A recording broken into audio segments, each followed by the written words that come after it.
I still suffer from anxiety dreams from an affair that turned into an episode of Black Mirror. The title says it all.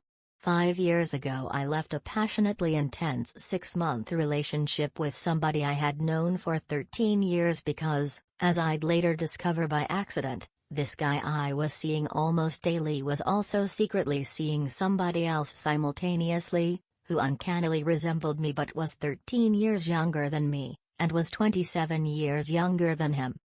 The secret affair was inadvertently played out real-time on social media on her accounts. He wasn't regularly active on social media at the time, but the few posts he did share on Facebook, she would like and occasionally comment on. By discovering her name on Facebook, you could type it into Twitter and Instagram, and it was there it became evident something totally uncanny was happening. It turned into a Black Mirror episode the more I dug, and I became some sort of unwilling digital detective. You see, he didn't know about her updates and I don't think she knew about me.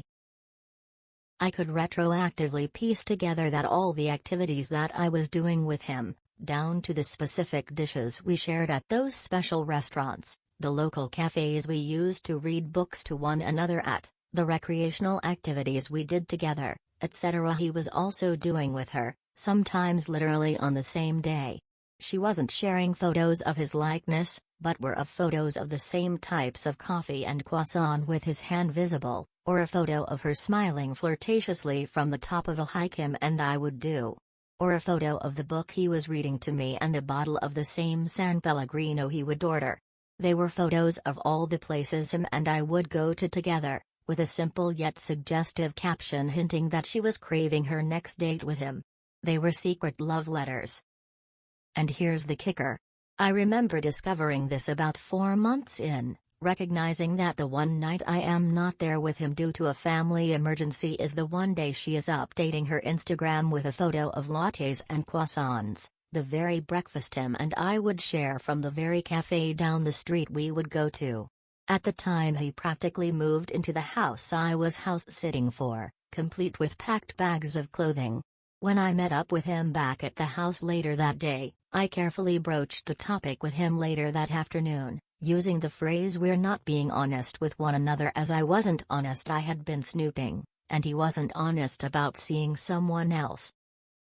The weird thing is, we had known each other for 13 years by this point, so he wasn't a stranger. We were both relatively fresh out of long-term relationships. We had developed a fondness for one another based on a passion for the same things, the same aesthetic, the same taste in music, in linguistics, in academics, in travel, in adventure, in writing, art, and film. And for those 4 months, he included me in everything and introduced me to everyone important to him. We went on all sorts of weekend trips together. It was the most intense few months I've ever experienced, and I liken the whole experience to being on a drug. I imagine it's the feeling of finally getting together with a rock star or movie star, somebody you've had a crush on for most of your adult life, somebody you've written off as being effectively out of your reach, never thinking you'd actually get together, and when you do, it's like you can never get enough of one another. And every day you're off doing something exciting and sharing music and playing piano and stimulating your brains, your body, and mind. And then poof, it ended. I ended it. I had to. I couldn't handle the deceit. He admitted she was in love with him and he couldn't be in a relationship with her, she was too young, but they wanted to work on projects together and they had plans. She was an actress, you see. He worked in the film industry, but wanted to become an actor. I knew, right then, my relationship with him was doomed.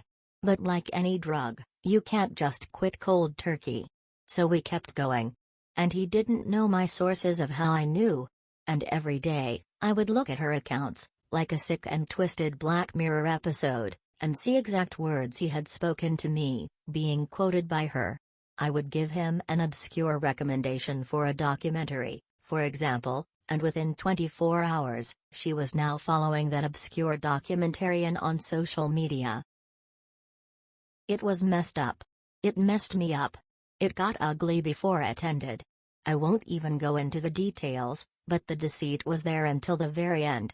I had to cut myself out of the picture because I couldn't deal with it anymore. Despite the intensity and overwhelming drug-like addiction the whole affair turned out to be.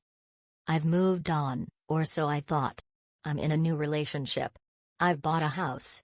I'm in my dream job in media.